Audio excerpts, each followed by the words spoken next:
नमस्कार दोस्तों, फिर से आपका स्वागत है हमारी अगली क्लास में।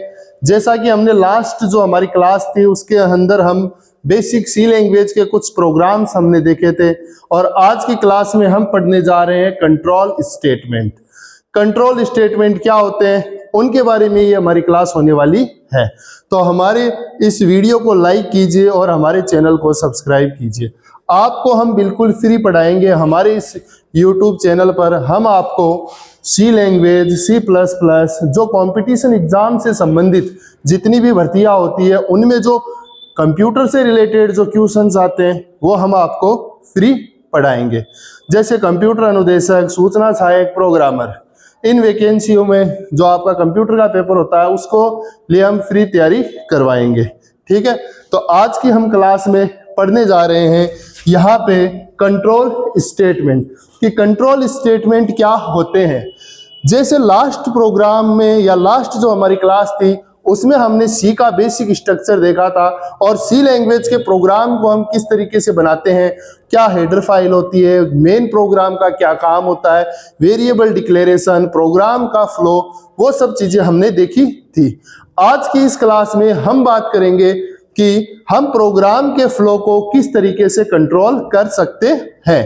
तो यहां हम बात करते हैं सबसे पहले जो कंट्रोल स्टेटमेंट है उसके अंदर हमारी जो स्टेटमेंट आते हैं कंट्रोल स्टेटमेंट,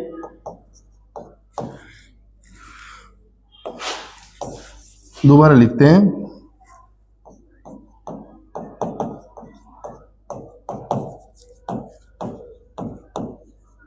स्टेटमेंट यानी ये कंट्रोल स्टेटमेंट हमारे सी के प्रोग्राम का जो फ्लो है उसे कंट्रोल करेंगे। इनके द्वारा हम डिसीजन मेकिंग कर सकते हैं, यानी हमें प्रोग्राम में जहां निर्णय लेना हो वहां हम कंट्रोल स्टेटमेंट का उपयोग करते हैं। यहाँ पे हम बात करते हैं इनमें जो सबसे पहला जो कंट्रोल स्टेटमेंट है वो है इफ स्टेटमेंट।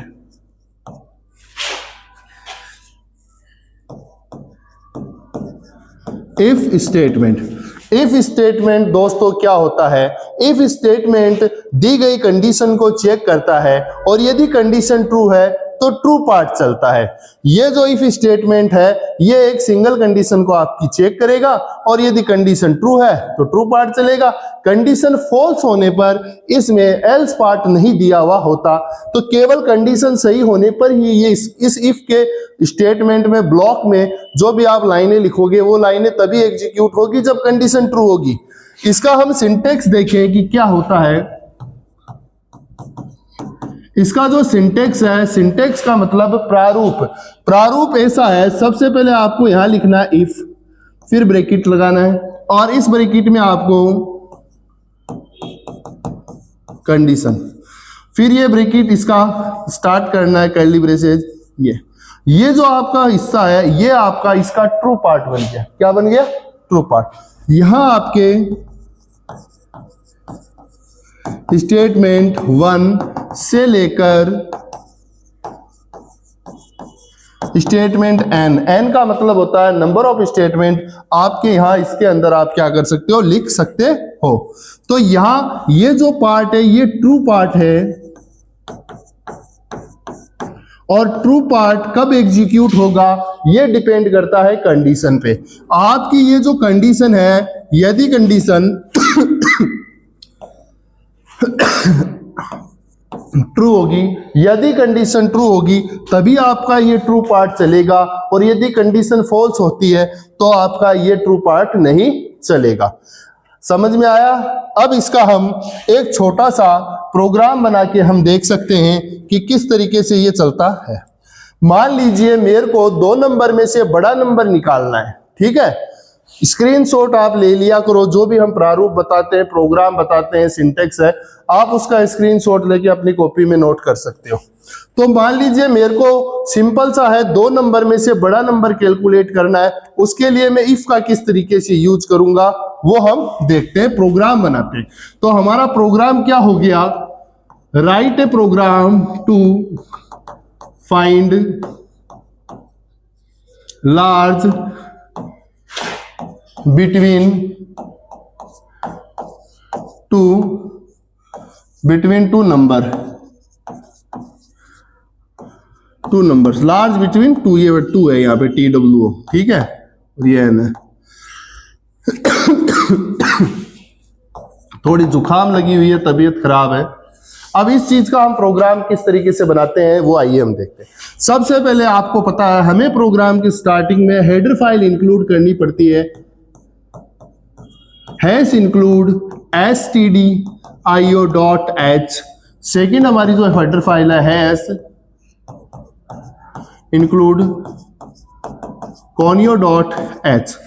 हेडर फाइल्स क्या होती है इनके बारे में हम पिछली क्लासों में बात कर चुके हैं। stdio.h का फुल फॉर्म क्या है, conio.h का फुल फॉर्म क्या है, वो आप हमारे पिछले वीडियो में देख सकते हो। उसके बाद यहां से हमारा मेन प्रोग्राम स्टार्ट हो जाएगा, हमारा void main। हमें क्या करना है, हमें 2 नंबर लेने हैं और उनमें से बड़ा नंबर फाइंड करना है। तो सबसे पहले मैं यहाँ इंटीजर टाइप के a एंड b यहां 2 नंबर बनाता हूं, फिर क्लियर स्क्रीन लगा के जो आउटपुट स्क्रीन है उसको क्लियर कर लेते हैं। अब सबसे पहले हमें a और b के अंदर 2 वैल्यू इनपुट लेनी पड़ेगी। तो यहां हम सबसे पहले printf एंटर ए वैल्यू, यानी a की वैल्यू हम एंटर करा रहे हैं स्कैनफ से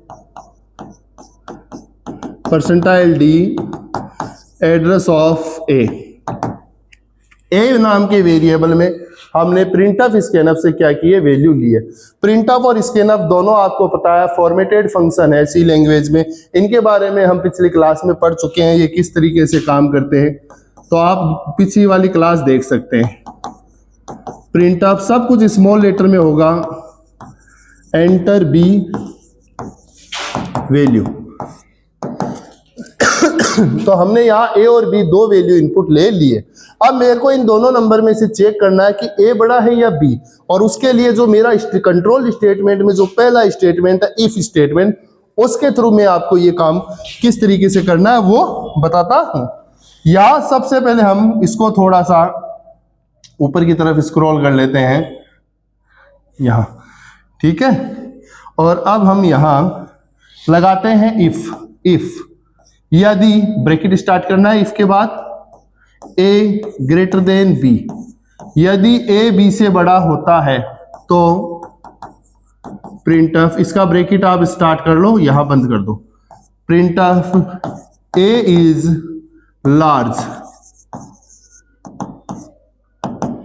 फिर आप b को भी इसी तरीके से चेक करेंगे, if b is greater than a, then फिर आपका इसका ब्लॉक स्टार्ट करना है और printf b इज लार्ज, और यहां पे लास्ट में हम गेट ch लगा के, और हमारे यहाँ जो ये मेन प्रोग्राम स्टार्ट हो रखा है इसे हम यहाँ क्या करेंगे, क्लोज कर देंगे। अब देख सकते हो आप यहाँ पे मैंने को 2 कंडीशन लगानी पड़ी है, एक मैंने a को चेक किया है, एक मैंने b को चेक किया। अब आप a और b में कोई वैल्यू मान लीजिए a की वैल्यू 7 है, b की वैल्यू मान लीजिए 9 है। हम ये वैल्यू इनपुट लेंगे, प्रोग्राम से लेगा वैल्यू, आपसे लेगा a और b की, आपने सपोज ये वैल्यू इनपुट कर दी। अब चेक करो क्या a ग्रेटर देन b, कि a है वो बड़ा है क्या b से, ये वाली कंडीशन आपको सबसे पहले चेक करनी है। तो a में कितने 7, b में है 9, तो a बड़ा है क्या b से, नहीं है। ये कंडीशन क्या हो चुकी, फॉल्स। पहला इफ की कंडीशन फॉल्स हो गई है, तो इसके अंदर के जो ट्रू पार्ट है वो नहीं चलेगा, एग्जीक्यूट नहीं होगा। प्रोग्राम कंट्रोलर यहां से सीधे नीचे यहां जंप करेगा, और यहां फिर से एक और इफ लगा हुआ है जिसमें चेक किया गया है कि b ग्रेटर देन a, कि b बड़ा है क्या a से। अब देखिए आप, हाँ b बड़ा है, b की वैल्यू 9 है, b बड़ा है, तो ये कंडीशन क्या हो चुकी है, ट्रू हो गई। तो ये वाला जो ट्रू पार्ट है इस इफ का, जो ये ट्रू पार्ट है ये चलेगा, ये एग्जीक्यूट होगा, और ये बीज भी लार्ज प्रिंट हो जाएगा। लेकिन मान लो यहां वैल्यू ऐसे कर दें, अब कौन सा पार्ट चलेगा, अब ऊपर वाली कंडीशन ट्रू हो गई, a greater than b is true, then आपका क्या प्रिंट हो जाएगा, a इज लार्ज। फिर ये नीचे आएगा और बी को चेक करेगा, लेकिन बी की कंडीशन फॉल्स है, इसलिए ये बी इज लार्ज वाली लाइन प्रिंट नहीं होगी। तो चलना दोनों में से एक है, कौन सा चलेगा वो डिपेंड करता है कंडीशन पे। किस पे डिपेंड करता है? कंडीशन पे। ए बी से बड़ा है तो वो प्रिंट हो जाएगा, बी बड़ा है ए से तो ये वाला इफ चल जाएगा। तो ये एक हमारे कंट्रोल स्टेटमेंट में जो पहला हमारा कंट्रोल स्टेटमेंट था, जो था इफ स्टेटमेंट, वो मैंने आपको बताया। यदि आपको समझ में आया तो वीडियो को लाइक करें, शेयर करें और हमारे चैनल को सब्सक्राइब करें। इसके बाद हम जो दूसरा हमारा कंट्रोल स्टेटमेंट है जो है if else statement. If else statement. अब देखिए जो इफ एल्स जो सेकंड हमारा कंट्रोल स्टेटमेंट है, इसमें क्या होता है? जो पहले हमने इफ स्टेटमेंट पढ़ा था उसमें केवल एक ही पार्ट था, ट्रू पार्ट, लेकिन ये जो इफ एल्स है इसमें फॉल्स पार्ट भी है। क्या है इसमें? False part. तो इसमें कंडीशन ट्रू होने पे ट्रू पार्ट चलता है, कंडीशन फॉल्स होगी तो उसमें एल्स पार्ट चलेगा।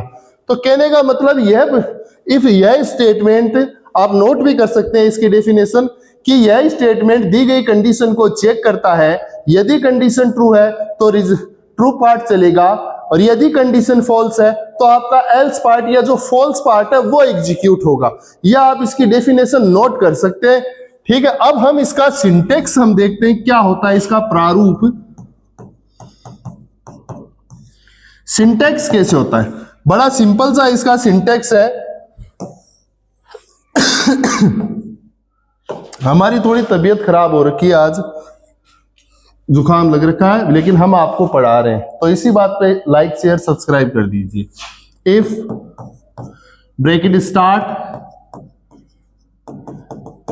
कंडीशन ब्रैकेट क्लोज, ये वाला ब्रैकेट स्टार्ट ये क्लोज, यहां एल्स ये स्टार्ट ये क्लोज, यहां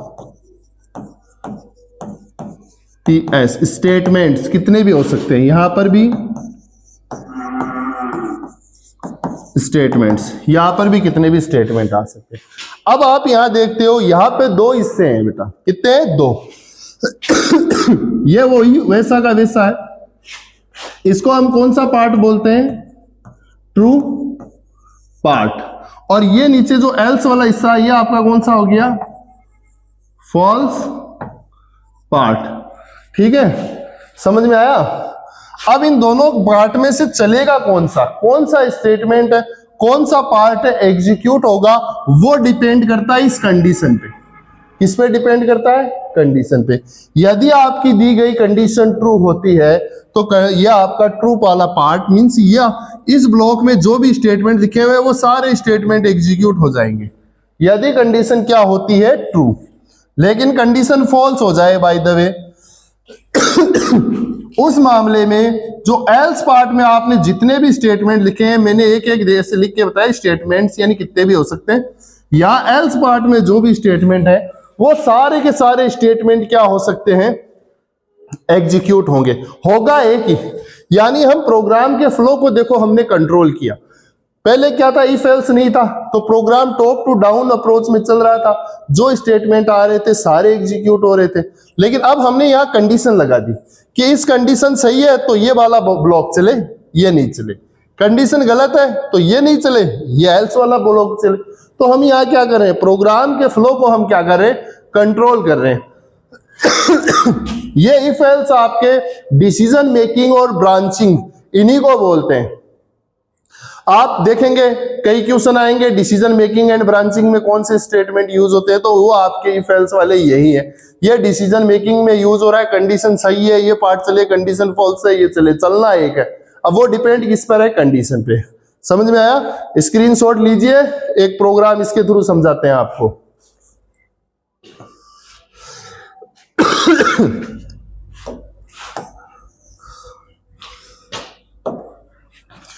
अब देखिए इसी में हम बात करते हैं आगे। ये हमारा आ गया स्टेटमेंट वाला, यहां मैं इसको कर देता हूं ऐसे। ठीक है, अब अपना वही प्रोग्राम, जो प्रोग्राम हमने अभी जस्ट पहले देखा था जिसमें हम 2 नंबर में से बड़ा नंबर फाइंड कर रहे थे, वही कोड है।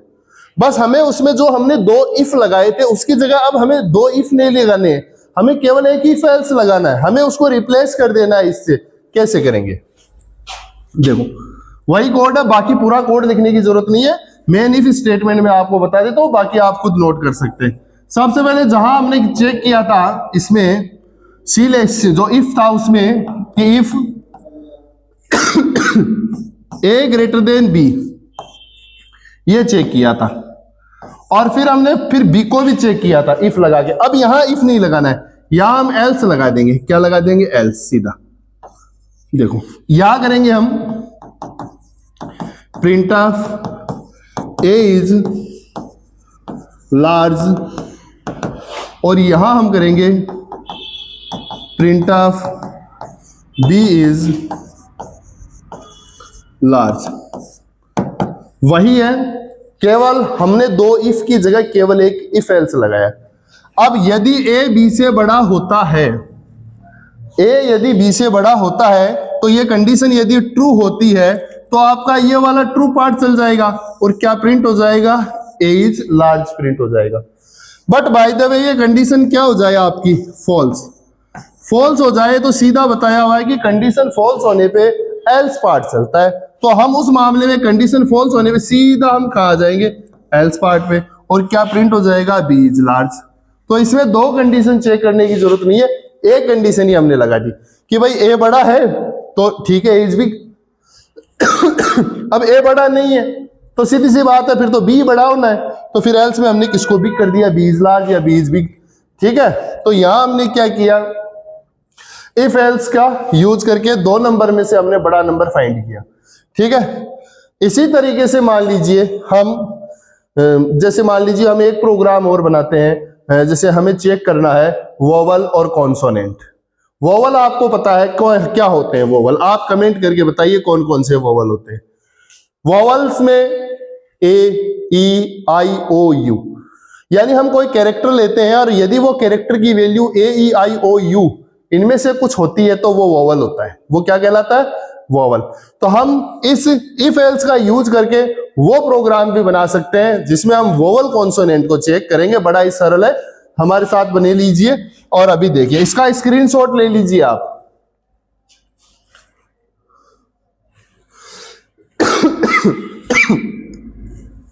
अगला क्वेश्चन है हमारा, write a program to check vowel and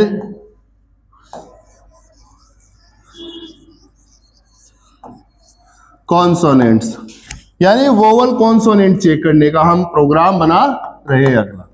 ठीक है, यदि आपको अच्छा लग रही है मेरी क्लास तो एक बार आप शेयर जरूर करें।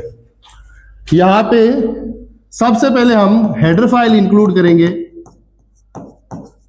Hash include stdio.h, hash include conio.h, उसके बाद void main। अब इस प्रोग्राम में हमें करना क्या है? हमें वोवल कॉन्सोनेंट चेक करना है, तो हमें एक कैरेक्टर इनपुट लेना पड़ेगा। क्या इनपुट लेना पड़ेगा? एक कैरेक्टर। अल्फाबेट बोल सकता हूं मैं, जैसे A B C D X Y Z, इनमें से कुछ ना कुछ हमें क्या करना पड़ेगा? एक कैरेक्टर हमें इनपुट लेना है। तो मेरे को उसको कैरेक्टर को स्टोर करने के लिए जो मेरे पास डेटा टाइप उपलब्ध है जिसका मैं यूज करके किसी कैरेक्टर को स्टोर कर सकता हूं, वो आपको पता है, हम पिछली क्लास में उस बारे में डिस्कस कर चुके हैं। तो यहां पे मैं क्या करता हूं? एक कैरेक्टर टाइप का वेरिएबल बनाता हूं। कैरेक्टर में मैंने वेरिएबल बनाया, मेरे वेरिएबल का नाम मान लो CH है। ठीक है, ये लो CH यानी कैरेक्टर नाम का एक वेरिएबल बना दिया। CH बनाओ, A बनाओ, B बनाओ, आपकी मर्जी वो भी बनाओ, क्योंकि आपको बता रखे हैं मैंने, वेरिएबल डिक्लेरेशन करते हैं तो उसमें जो नाम देते हैं, वो जो नाम आइडेंटिफायर होता है उसके रूल्स आपको बता रखे हैं मैंने पिछली क्लासों में, वो आप देख सकते हो। तो मैंने एक सिंगल कैरेक्टर बना लिया। Clear screen. फिर यहां पे formatted input output function, enter a character, यानी हम एक कैरेक्टर इनपुट लेंगे। स्कैनफ परसेंटाइल, कैरेक्टर के लिए क्या आएगा? डी आएगा क्या? परसेंटाइल C, एक सिंगल कैरेक्टर, और किस में आएगा? CH वेरिएबल में आ जाए। अब मैंने परसेंटाइल सी लगाया क्योंकि आपको पता है कैरेक्टर डेटा टाइप में परसेंटाइल सी यूज होता है। तो यहाँ पे एक सिंगल कैरेक्टर हम क्या कर रहे हैं, इनपुट ले लिए।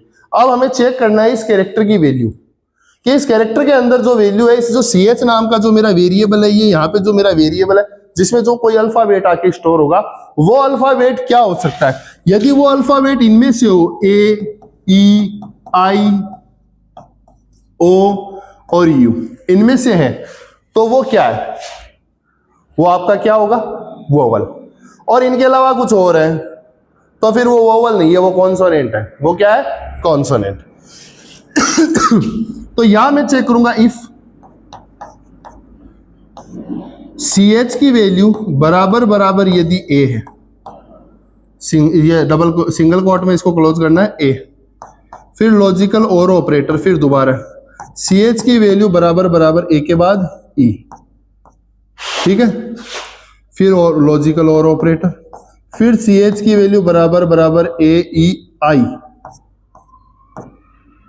फिर लॉजिकल और ऑपरेटर, फिर सी एच की वैल्यू बराबर बराबर ओ, फिर सी एच बराबर बराबर यू। तो ये मैंने बना दिया यहाँ पे कि ए ई आई ओ यू 5 है। पता है आपको वो वाला आपके कितने होते हैं, 5 होते हैं स्वर, ए ई आई ओ यू। बाकी सब क्या है, कॉन्सोनेंट यानी व्यंजन है। तो मैंने यहाँ इसको बंद कर दिया, ठीक है, ये इफ की कंडीशन बना दी। अब कईयों के दिमाग में ये आ रहा है कि ये तो स्मॉल लेटर है, कल को मैं कैपिटल ए दे दूं तो तुम ऐसा करो, इसके आगे फिर और लगाओ, ये और ऑपरेटर फिर से लगा के और कैपिटल में और बना दो सारे के सारे, capital A, capital E, capital I, capital और कैपिटल यू को, और फिर बाद में ब्रैकेट को बंद कर देना, कोई प्रॉब्लम नहीं। और लॉजिकल और ऑपरेटर मैंने क्यों लगाया, उसके वो कारण है आपको पता है, क्योंकि इसमें कोई कैरेक्टर होगा, वो सिंगल कैरेक्टर हो सकता है, ए है या ई भी हो सकता है, वो तो आई भी हो सकता है, वो तो ओ भी हो सकता है, वो तो यू भी हो सकता है, इन 5 में से कोई भी हो सकता है। तो इन 5 में से कोई एक भी मैच हो जाए तो वो ओवल है। तो यहां इसलिए मैंने किसका यूज किया है, और ऑपरेटर, इसका और ऑपरेटर, क्योंकि और ऑपरेटर क्या होता है, जितनी भी कंडीशन दी गई है कोई एक भी ट्रू होगी तो ट्रू दे देगा, इसलिए।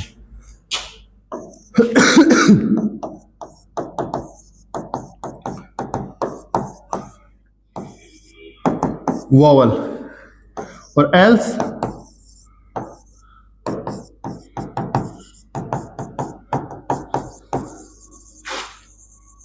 कॉन्सोनेंट,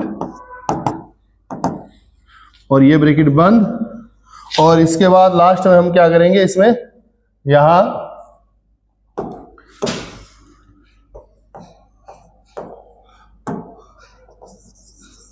गेट सी एच, और ये अपना मेन प्रोग्राम हमने यहां क्लोज कर दिया।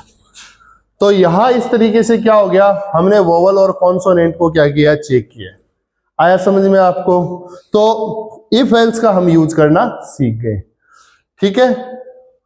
कोई सवाल हो आपका तो आप कमेंट जरूर कीजिए, हम आपके कमेंट का रिप्लाई आपको जरूर देंगे, ठीक है। इसका स्क्रीनशॉट लेके इसे नोट कीजिए आप।